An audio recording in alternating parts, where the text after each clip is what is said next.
And I'm Hari Srinivasan. On the NewsHour tonight, conservatives gather for an annual conference as they work on shaping the Trump-era agenda with a Republican-controlled Congress. Also ahead this Thursday, as top U.S. officials meet with their Mexican counterparts, we talk with an influential congressional leader to discuss new immigration plans. And Jeffrey Brown sits down with the makers of the Oscar-nominated documentary White Helmets about the heroes of the Syrian conflict. This group of everyday Syrian civilians who had decided not to pick up a gun, had decided not to leave Syria, and instead had decided to stay. All that and more on tonight's PBS NewsHour.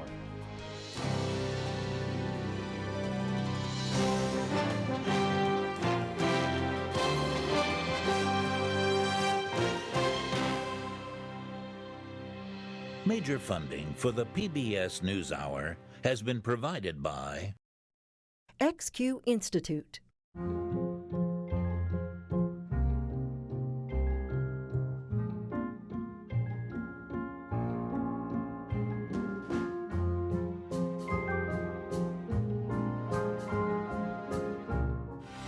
BNSF Railway. And by the Alfred P. Sloan Foundation, supporting science, technology, and improved economic performance and financial literacy in the 21st century. Supported by the Rockefeller Foundation, promoting the well-being of humanity around the world by building resilience and inclusive economies. More at rockefellerfoundation.org. Carnegie Corporation of New York, supporting innovations in education, democratic engagement, and the advancement of international peace and security at carnegie.org. And with the ongoing support of these individuals and institutions.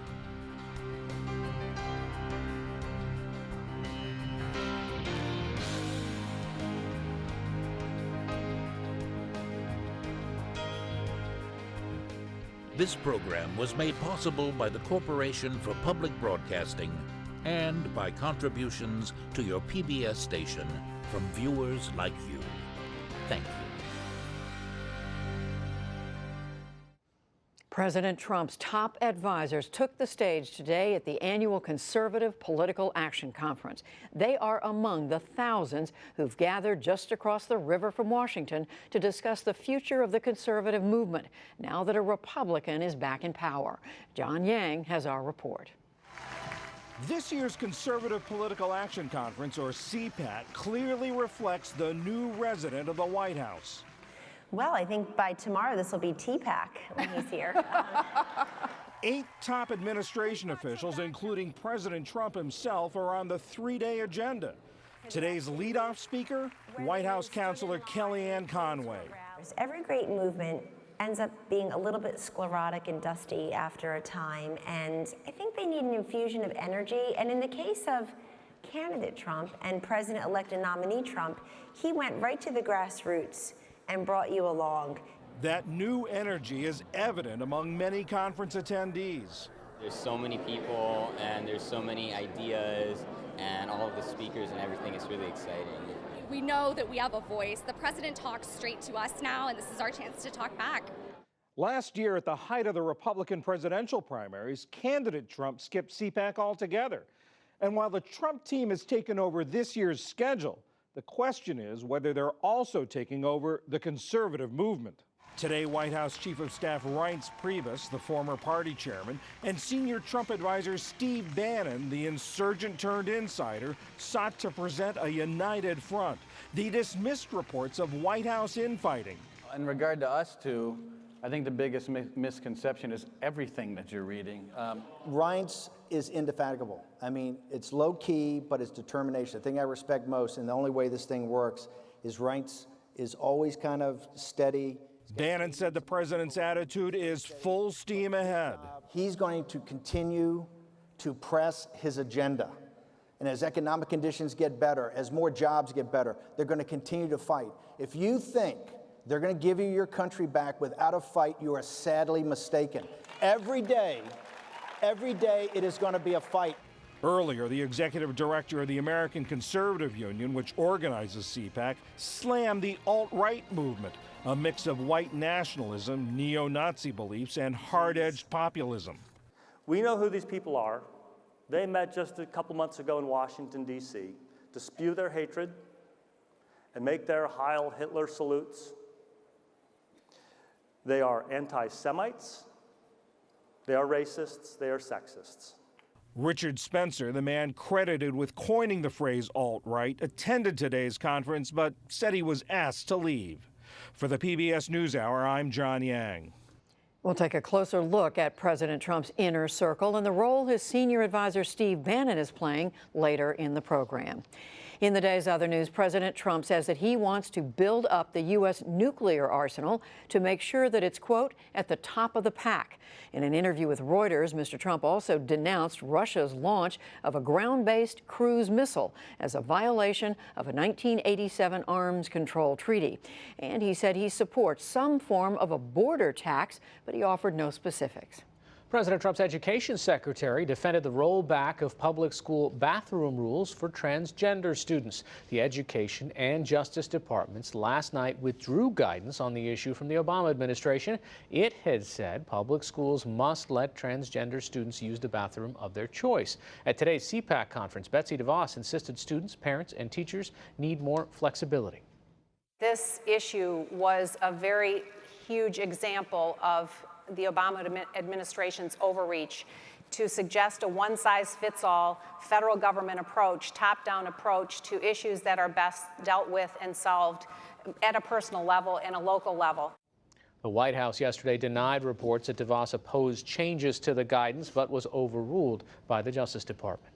A number of Republican lawmakers home on break this week are facing angry constituents at town hall meetings. Some attendees have expressed concerns about President Trump and his approaches to environmental protection and the Affordable Care Act. In Arkansas last night, Senator Tom Cotton was confronted by shouting demonstrators who asked about the health care issue. Will you commit to replacements in the same way that you have committed to the repeal? Thank you, Katie. Everyone in this room has been hurt or helped. I have been helped. I have only been helped. Obamacare saved my life, Senator. Meanwhile, amid more jeers in Louisiana, Republican Senator Bill Cassidy was asked if he would author legislation to get rid of big contributions in elections. To get money out of politics means that you would need to have public funding.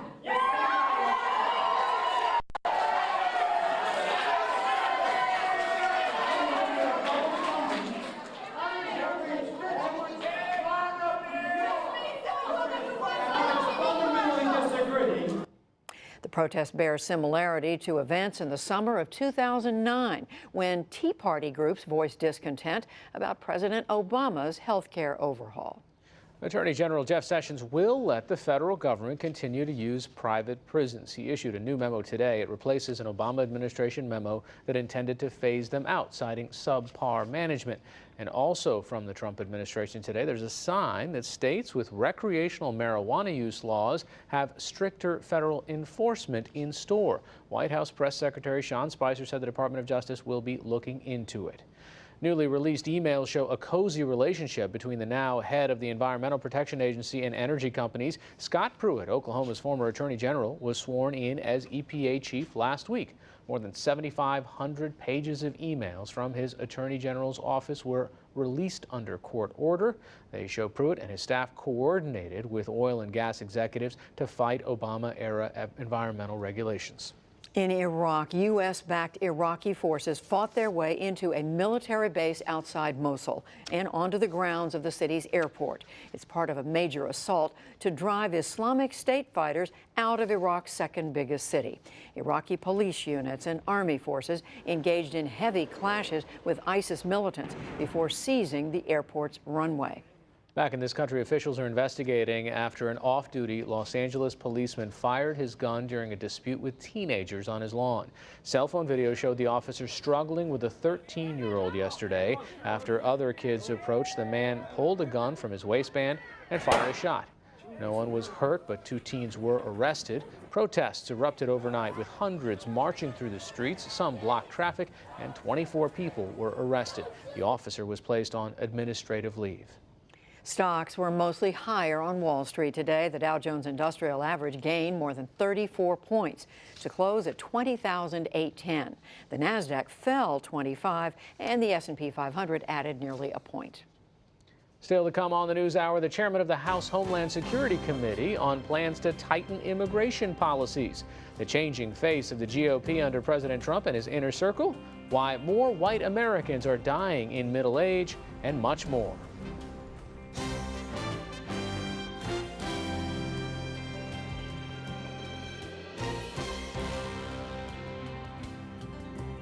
We turn now to the Trump administration's push to increase security along the southern border and at other U.S. points of entry. The chairman of the House Homeland Security Committee, Representative Michael McCaul, joined me a short time ago from his home state of Texas. He toured the U.S.-Mexico border yesterday as part of a congressional delegation. I asked if he believes it's necessary to build a physical wall along the entire border, as the president has suggested. No, I don't think we need a 2,000-mile, wall down there. We need a physical barrier, multi-layered approach using, both physical infrastructure, but also technology and personnel. Those are the 3 main things that Border Patrol tells us they need. And we need some creativity to make it a smart border to get operational control. And so what we saw yesterday, Judy, I thought was very interesting, was how in McAllen, Hidalgo County, they created a levee to protect them from floods that was, in essence, a concrete levee that could operate and look sort of like a wall, but at the same time was embraced by the local community residents as being a solution to the problem that the county judge in Hidalgo County told us that they wanted us to go that direction rather than erecting a 20-foot concrete wall. It's interesting you say that because I was going to ask you about a number of other Republican members of Congress, your colleagues, who were saying a wall may be part of the solution, but it's not the only solution. I saw Congressman Will Hurd, who represents a border district, said the wall is the most expensive and, in his words, least effective way to secure the border. Well, I think it's necessary in some places to basically slow down illegals or potential terrorists or funnel them. And we essentially, Judy, because of the Secure Fence Act, have fencing between San Diego almost all the way to El Paso. I think the Rio Grande Valley sector, where I was with the speaker yesterday in my state of Texas, presents a challenge because you have a river. It's not just land. You have a river there, and you have landowners that want to have access to that river. And so I think these creative solutions like this concrete levee system, I think, provide a creative way to do it. Mr. Chairman, you announced today the launch of a congressional task force. You're calling it Denying Terrorists Entry into the United States, looking for all the potential pathways by which extremists, in your word, might enter this country. How is this going to be different from what the federal government's been doing and spending billions of dollars doing since 9/11? Well, we had a foreign fighter task force last Congress that provided legislative solutions, some of which were signed into law by then President Obama, dealing with foreign fighter threat from the Caliphate, Iraq and Syria, into Europe and into the United States. We're going to be examining how can we more properly screen and vet people coming into the United States. We'll also be looking at the border. We'll also be taking a look at how can you vet refugees, as well. I think you can enhance this process and certainly deploy ICE officials at consular offices where they apply for the visas and have a higher vetting process on the front end when they're applying for the visas. Well, one of the things you focus on in this document that I was looking at are American citizens crossing back into this country. We know that the people behind some of the most recent terror attacks in this country in San Bernardino, Orlando, were American citizens. But what more can you do? How do you screen American citizens without profiling them or without violating their civil liberties? Well, I think you always have to be a little more careful, like we saw with the executive order denying lawful permanent residents access in the United States. I think that was the glitch in that executive order that I think will be remedied in short order, I'm told.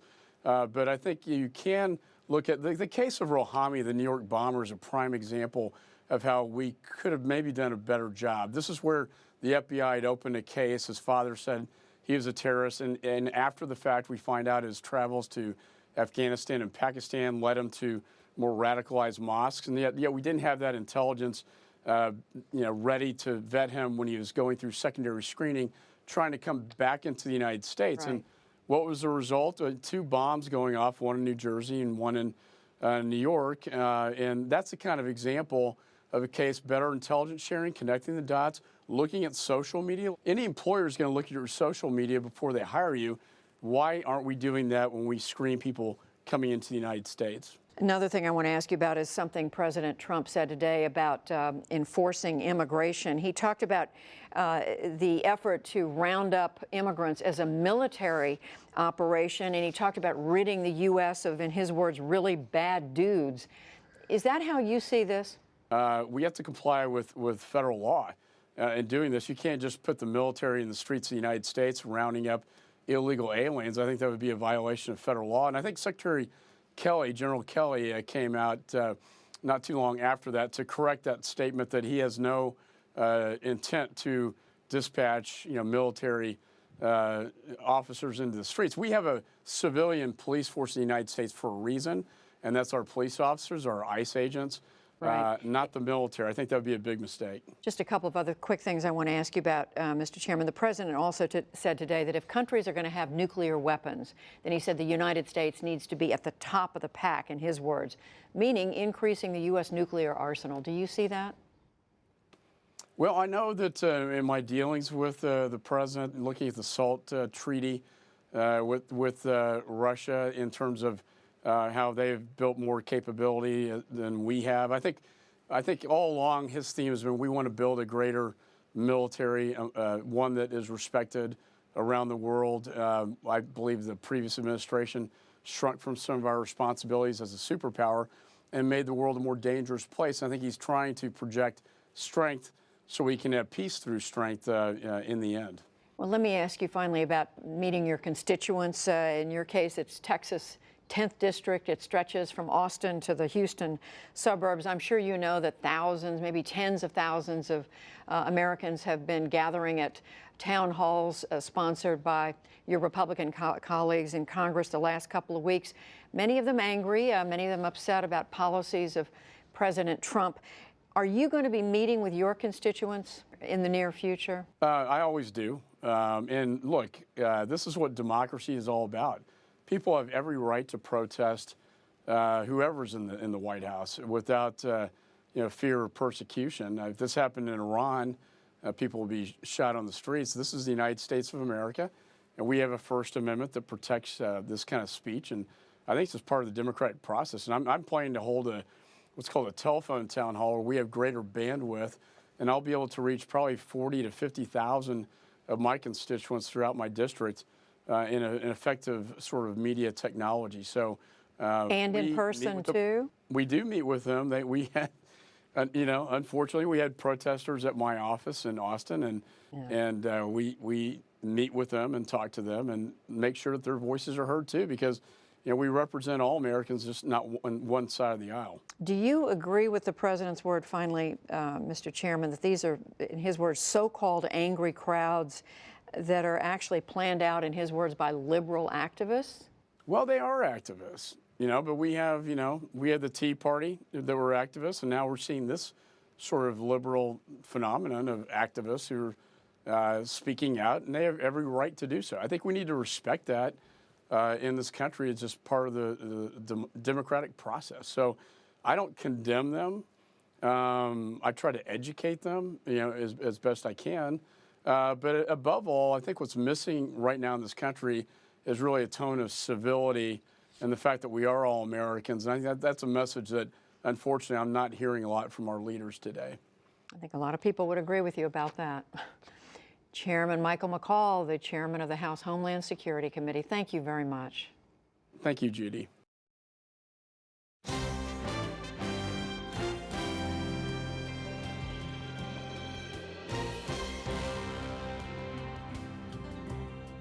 The The Secretaries of State and Homeland Security were in Mexico City today on what was originally seen as a fence-mending mission after months of turbulence. But with new immigration policies roiling the relationship, it shaped up to be what Mr. Trump called a tough trip. Let me be very, very clear. There will be no mass deportations. That's Homeland Security Secretary John Kelly on a joint mission with Secretary of State Rex Tillerson, days after Kelly's department signaled a crackdown on illegal immigration. Everything we do in DHS will be done legally and according to human rights in the legal justice system of the United States. This morning, Mr. Trump said the U.S. needed a more muscular deportation force. We're getting really bad dudes out of this country, and at a rate that nobody's ever seen before. And they're the bad ones. And it's a military operation. In Mexico City, Kelly seemed to walk back his boss's words. No use of military force in immigration operations. None. The White House press secretary later sought to clarify the president's comments. The president was using that as an adjective. It's happening with precision. The visit, billed as reassurance to concerned Mexican counterparts, comes amid heightened tensions between the neighbors. Earlier this week, a memo from the Department of Homeland Security vastly expanded the government's mandate to quickly deport immigrants not convicted of serious crimes. The memo also said anyone caught illegally crossing the southern border would be sent back to Mexico, regardless of their home country. President Trump has ordered a review of all aid to Mexico, raising speculation that the administration may cut those funds to pay for Mr. Trump's long-promised border wall. Concerned Mexicans have urged President Enrique Peña Nieto's government to stand up to the Trump administration. With Tillerson at his side, Mexico's foreign minister called for dialogue, but said his country was, quote, worried and irritated by the policy shifts. In order to overcome the insults, to overcome the negative feelings that without a doubt today prevail, what will matter are the actions more than the words. Tillerson said it was natural for two strong countries to disagree, but that progress had been made. There's no mistaking that the rule of law matters along both sides of our border. We discussed the importance of fair treatment of all of those in this transit. Later, Tillerson and Kelly met the Mexican president, who has sparred with Mr. Trump both during the campaign and since the inauguration over the wall, immigration, and trade. Joining me now to discuss the trip to Mexico and how Secretary Tillerson's State Department is taking shape are Gardner Harris of the New York Times. He is in Mexico City right now, and Yagane Torbati. She covers the State Department for Reuters.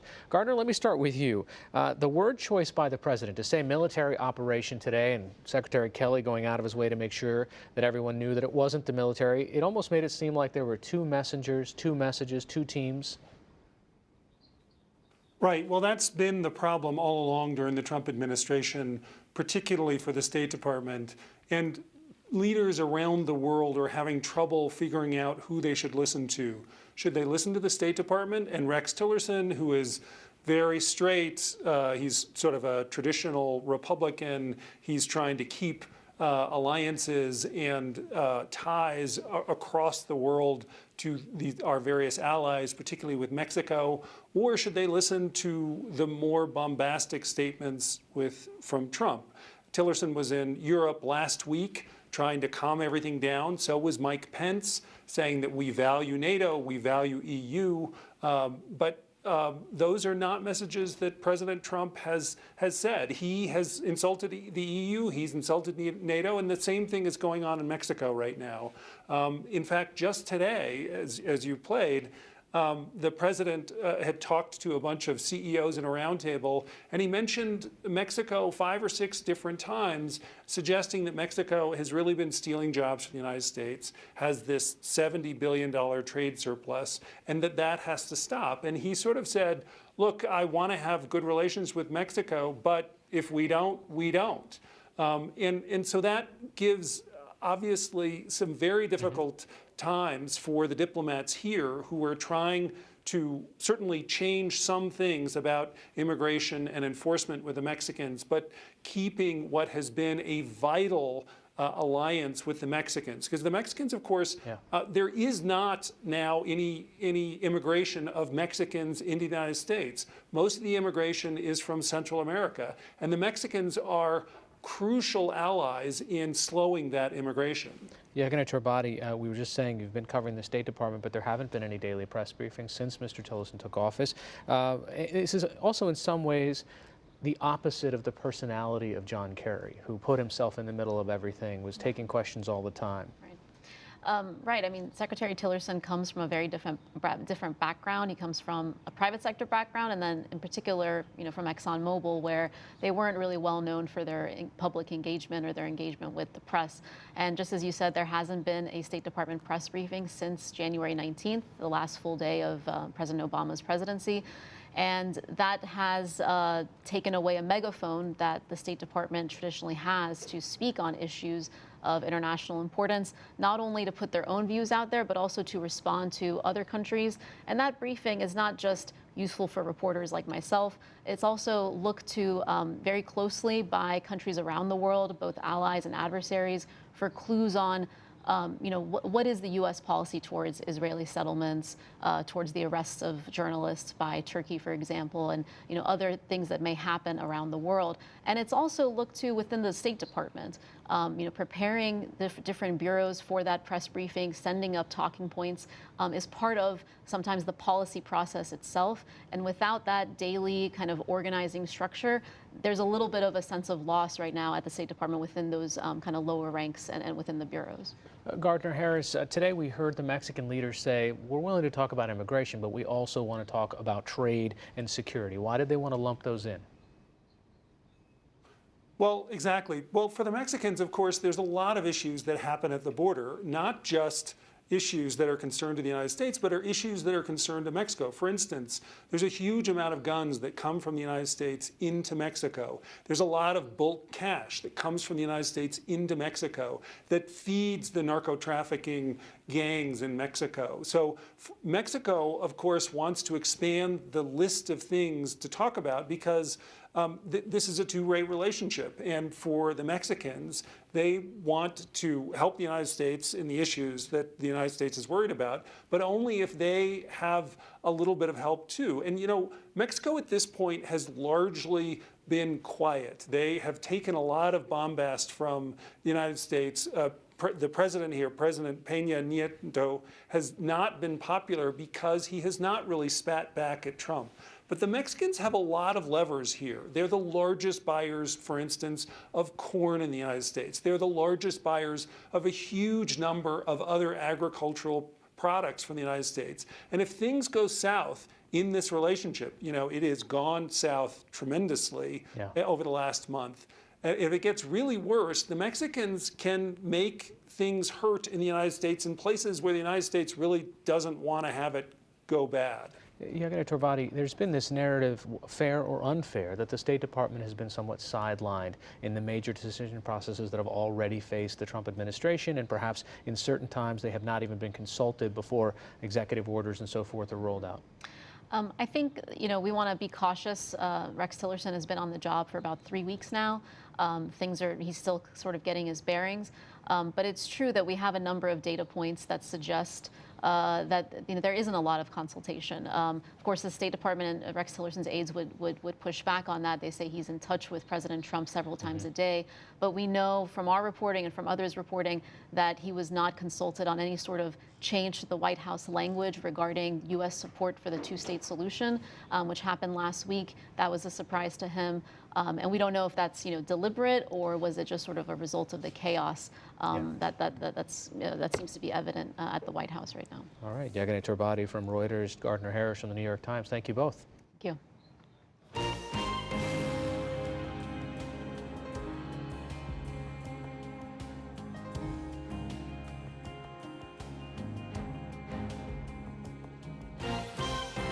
As we saw earlier, President Trump's top advisors presented a picture of unity at the annual Conservative Political Action Conference, or CPAC, in Maryland today.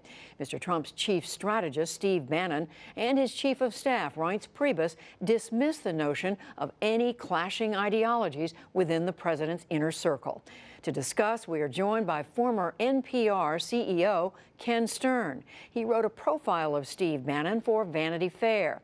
And Phil Rucker. He's White House bureau chief for The Washington Post. And we welcome both of you to the NewsHour. I'm going to start with you, Ken Stern. Since you've written about him, fill out the picture for us of who Steve Bannon is, and especially what does he believe?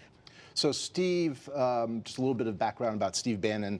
He was a Goldman Sachs banker, got wealthy doing media deals, got into conservative media doing documentaries, and met Andrew Breitbart and became sort of a friend and counsel to him. And then when Andrew died, he took over Breitbart. And he transformed Breitbart. When Andrew Breitbart ran it, it was a site that made a lot of noise, attacked a lot of people in what Andrew Breitbart called the complex, the Democratic Hollywood axis. Right. And then, Steve Bannon turned it into really a political movement, a populist, nationalist political movement that I think Donald Trump eventually rode to power. And Phil Rucker, as somebody who's covering the White House now, how much of that nationalist, populist movement has Steve Bannon brought to the White House? All of it.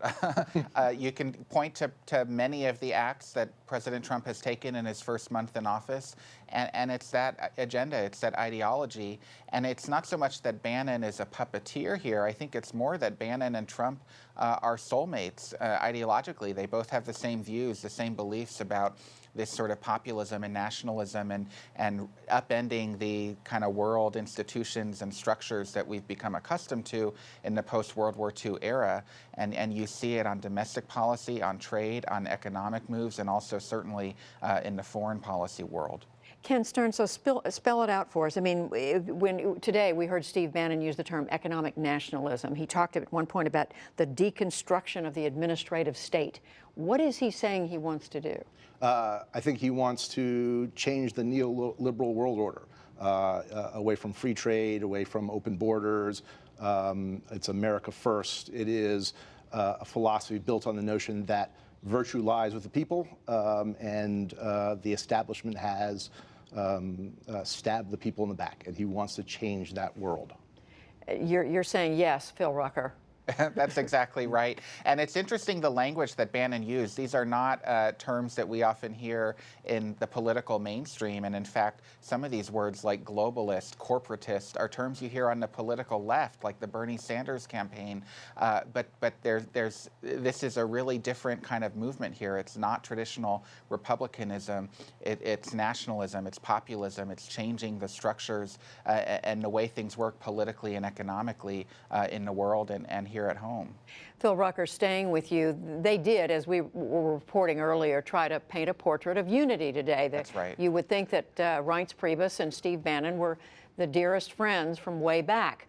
What has it really been like inside the White House with them? Well, it's changed a little bit. I think early on in the White House, there were these competing power structures that President Trump set up on purpose. Bannon is chief strategist, Reince Priebus is chief of staff, and we were getting reports of some tension, not only between them, but among their allies within the administration.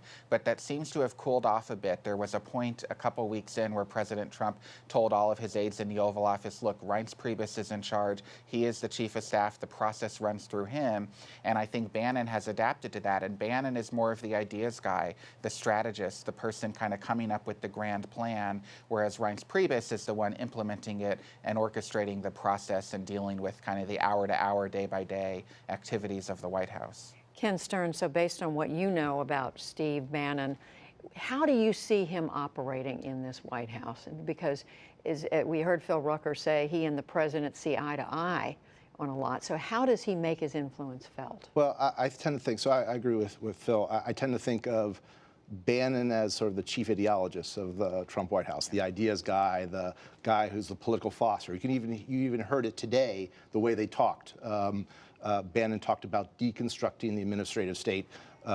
Priebus talked about 2-for-1 exchanges of regulations. I mean, Bannon's the big idea guy.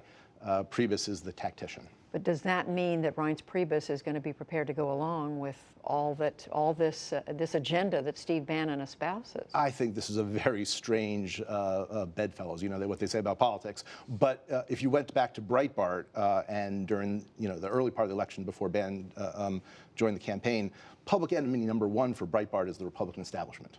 They supported Paul Nehlen against Speaker Ryan. They don't like the things that Reince Priebus stands for. So it's a very odd collection, and they seem genuinely to get along. They may be just good actors, but there's got to be long-term tension between the establishment and the anti-establishment. What is your sense of that, Phil Rucker? You're saying that they seem to be working together better in the last few weeks. But is there a fear, is there a concern about Bannon having too much influence over the president? How does the rest of the White House staff read him? You know, there's some concern about that, but people have to remember it's not just Bannon. I mean, Bannon is espousing Trump's views. So if you're going to go to war with Bannon, you're going to war with the president too. And I think the more traditional Republicans in the White House, even if they've been schooled to think differently about these issues ideologically, and even if they personally might feel something different, this is Trump's belief. It's his agenda. It's his worldview. It's the things that he is trying to implement as president. And Bannon is guiding him and leading him in that direction. But the other staffers have to kind of go along or get lost, if you will. And that sounds like the makings of a tense situation, Ken Stern. It does. It sure does. I think it really does. Well, it's certainly something that has all of our attention right now. Ken Stern, Phil Rucker, we thank you both. Thank you. Thank you, Judy.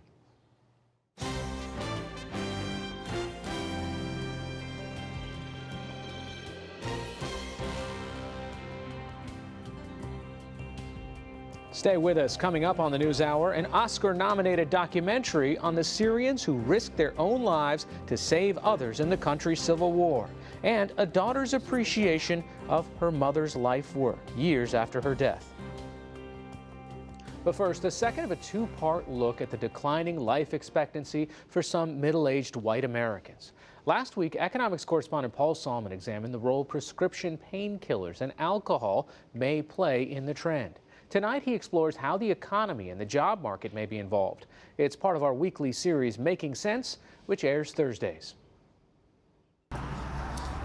The Hardys in Maysville, Kentucky, a popular hangout for the senior set. Martin Sauer used to work for the sheriff's department, where he says he saw his share of Saturday night drunks, but nothing like the current opioid drug epidemic. People get hooked on it and can't get off of it or don't want to, and causing a lot of the younger generation to lose their lives. And by younger generation, Sauer means his middle-aged neighbors, who, as we reported last week, are experiencing a stunning rise in premature deaths due to alcoholism, suicide, and drug abuse. But why? The health crisis here is particularly among the white working class or white people with a high school and no more. For those people, the economy's been very hard for a very long time. Predictably, Angus Deaton and Ann Case, economists who have documented the dramatic decrease in life expectancy, say an obvious place to look for a cause is the economy. It used to be with a high school degree, you could get a job that actually could provide for your family. Yeah. And the disappearance of those may lead people to feel a lot more stressed. Indeed, in the period covered by their study, 1999 to 2014, inflation-adjusted income for households headed by a high school graduate fell by 19%. Well away from the ivory tower, on the ground in Maysville, Wayne Pendleton has lived the change. Maysville, when we moved here, was a pretty well flourishing little town right here.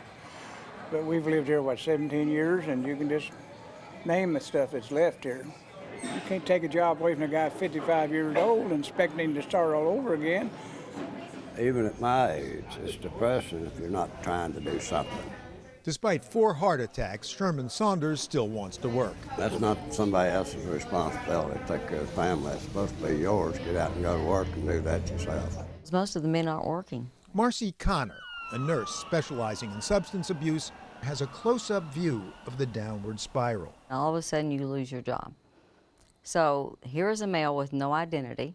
He's not working. He's supposed to be a provider for his family. He can't even do that. So that low self-worth, along with that hopelessness feeling, we start seeing tremendous depression. So how do you relieve depression? You can relieve it with drug use, alcohol use, or suicide.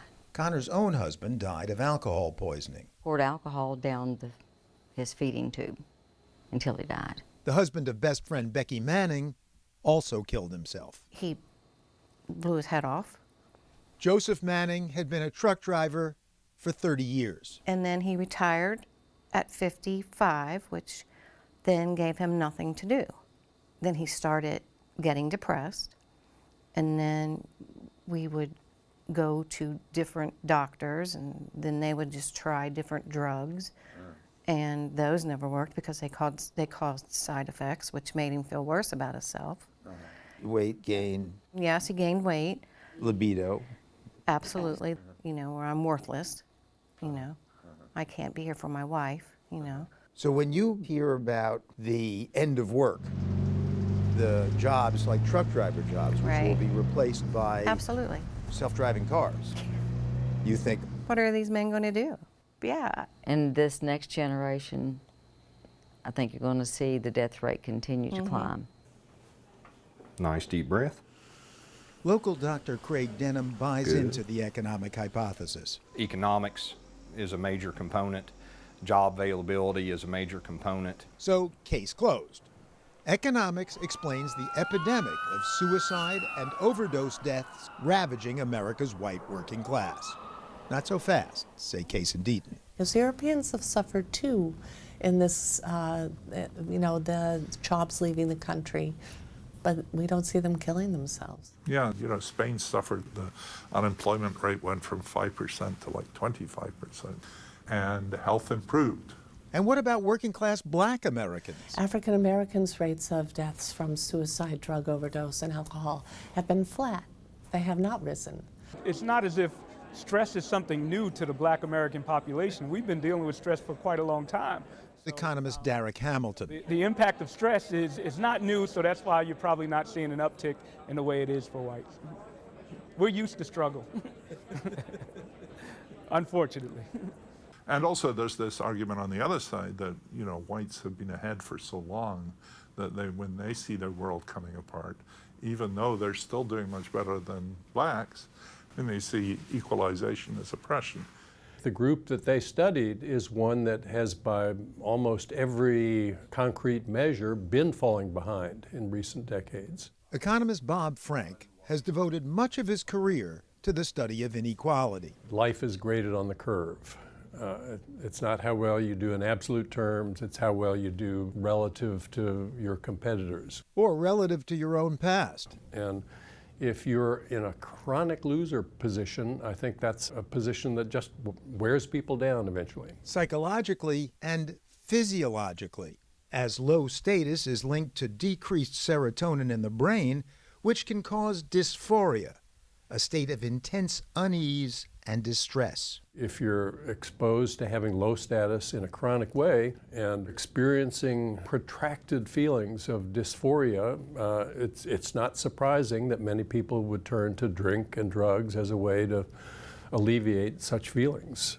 In fact, according to a recent study by economist Alan Kruger, middle-aged men who've dropped out of the labor force report notably low levels of emotional well-being, and more than half take pain medication every day. And so if you suffer enough and your kids are not doing very well and you know the world's going to hell in a handbasket, then suicide either directly or through painkillers or alcohol might seem like a not completely crazy thing to do. There is, we should acknowledge, another take on the rise in so-called deaths of despair. I don't buy into the everything fell apart, so now I can't do nothing. I still believe in the American dream. Anthony Flannery, who works long hours in healthcare and on funding his dream of making music full-time, doesn't dispute the data. He just doesn't think they provide an excuse or even much of an explanation. So people that lay around and give up, I don't relate to it. It's like, okay, I can understand getting knocked down. And now I don't know what to do. I'm overwhelmed. I get that. I've been there countless times. But you have to get focused, pick yourself up, find a direction, and make it happen in your life and for your family. But if the problem is a decline in moral fiber, what would explain that? Too easy access to remedies that seem to cure all problems until they become the problem themselves? Or longer term, the deteriorating economics of white working-age America relative to any and all expectations? For the PBS NewsHour, economics correspondent Paul Salman, reporting from Kentucky.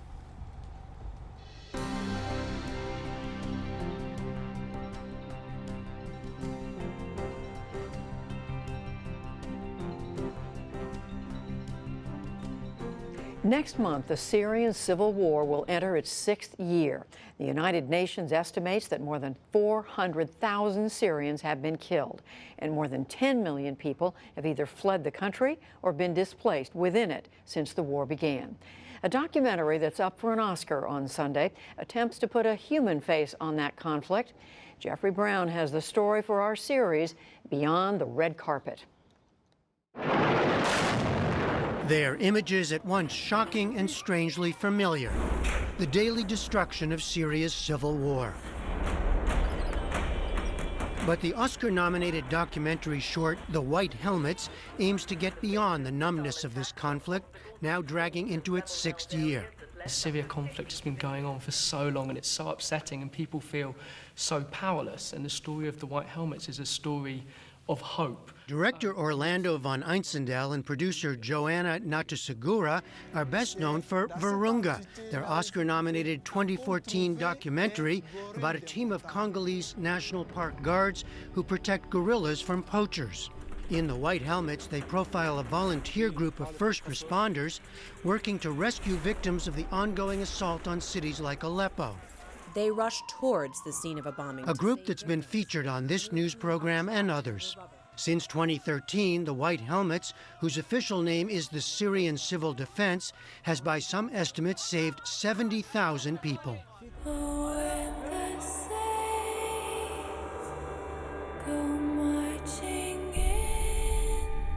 What we found most extraordinary was who the rescue workers were, this group of everyday Syrian civilians who had decided not to pick up a gun, had decided not to leave Syria, and instead had decided to stay and every day risk their lives to save their fellow citizens. And they're builders, tailors, bakers, just normal people. They're truly real-life heroes. What was it like to meet them? It was really nerve-wracking at first. You know, we didn't know if they would live up to, you know, this incredible story that we thought we found, and actually what we found was people that were even more heroic and inspiring than we had thought. There is this moment in which a baby is rescued from the rubble, which is just incredible. I mean, it's almost, couldn't believe what you're watching, what you're seeing. إنه بعد 16 ساعة وتحت الركاب طفل لا يتجاوز عمره الشهر على قيد الحياة وبين الغبار وبين الركاب وبين الأسقف اللي كانت منهار عليه.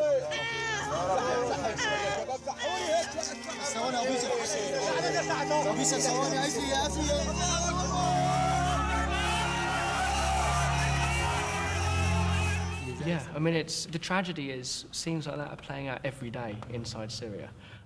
But this particular rescue, the very fact that it's been documented, it acts as a moment of hope and something to rally around, that really there is still hope in Syria and there are very brave people doing incredible work. For safety reasons, interviews and some of the filming were done in Turkey, near the border and away from the immediate danger.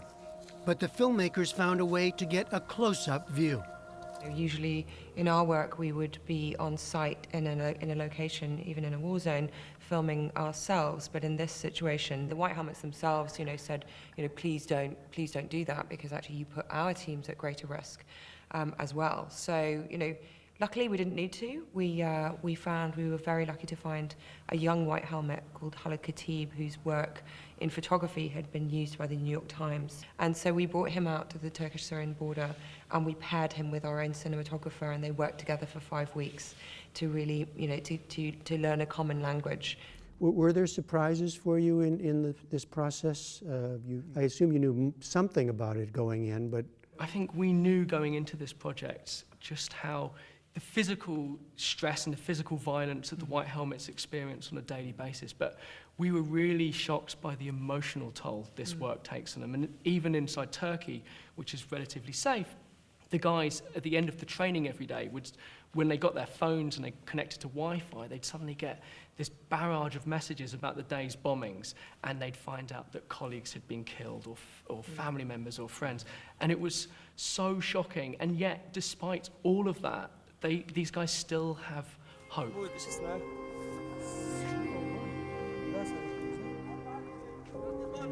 أخذت عبر كتير من هذا الطفل اللي اسمه محمود، إنه الصبر والمثابرة والعمل، إنه ما نيأس أبداً من رحمة الله إذا واحد له عمر وحياة يعيشها مهما كان يكون إنه راح يعيشها. And at the end of the film, one of the White Helmets says, "Tomorrow will be better." What is the situation for them today? Well, gosh, they have all dispersed now. The teams from Eastern Aleppo are obviously no longer in Eastern Aleppo. They're a target for the regime, and Eastern Aleppo is now under regime control. So they have gone on to join White Helmet centers in other areas of Syria, and are continuing to do their work. But who knows, what is next for the conflict? We certainly, hope for the best, but things aren't looking to improve in any time soon. Some news since our interview last week. After initial fear they would not be able to enter the U.S. following the travel ban, it looks like White Helmet's cameraman Khalid Khatib and the group's leader Raed Saleh will attend the Oscars ceremony this Sunday. And you can stream the White Helmets now on Netflix. For the PBS NewsHour, I'm Jeffrey Brown from Los Angeles. You can't watch it without being moved by it. And you can check out all of our coverage of potential Academy Award winners on our website, pbs.org/newshour. You can search for Beyond the Red Carpet.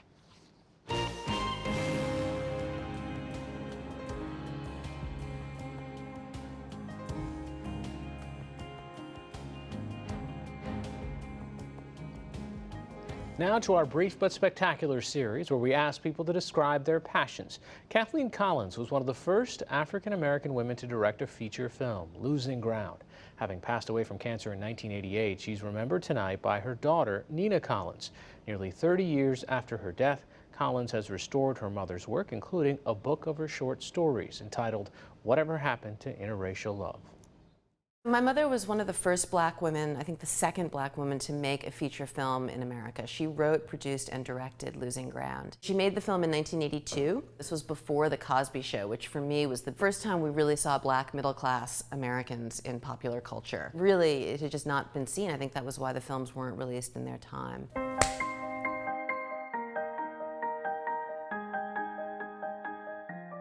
I turned 47 this year, and my mother died when she was 46, and last year was a difficult, complicated year for me. Her work was being released. I was the same age she was when she died. I was really lucky to have a mother who made me feel like I could definitely do anything. She was enormously capable.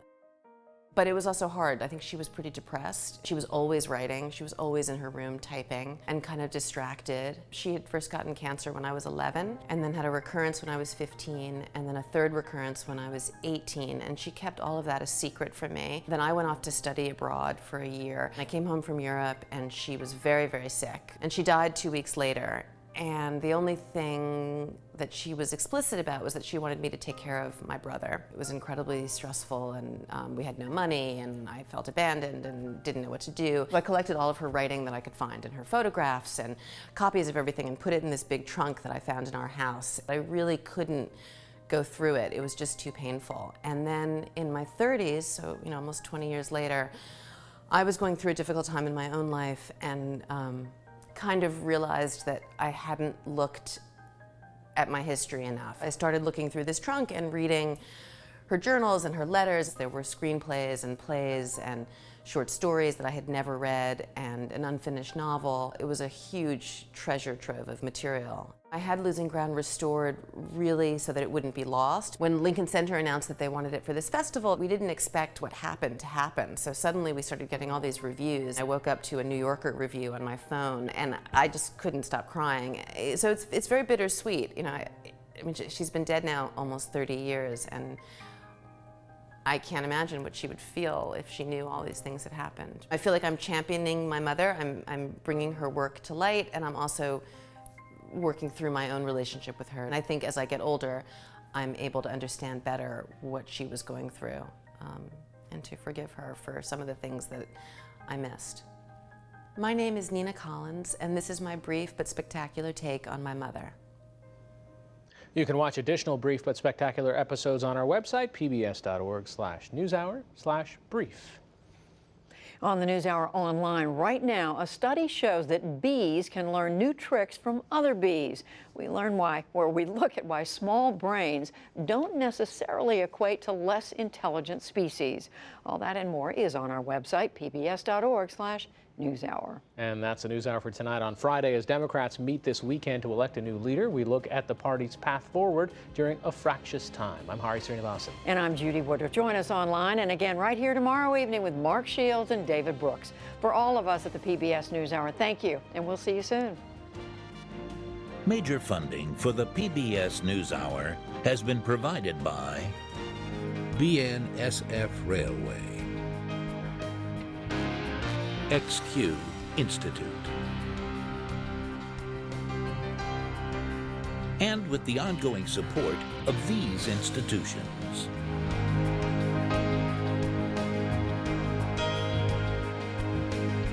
This program was made possible by the Corporation for Public Broadcasting and by contributions to your PBS station from viewers like you.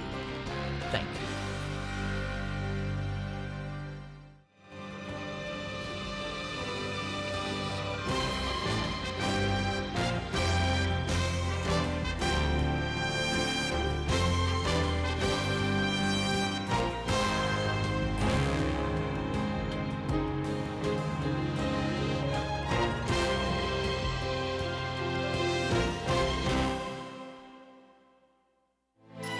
You're watching PBS.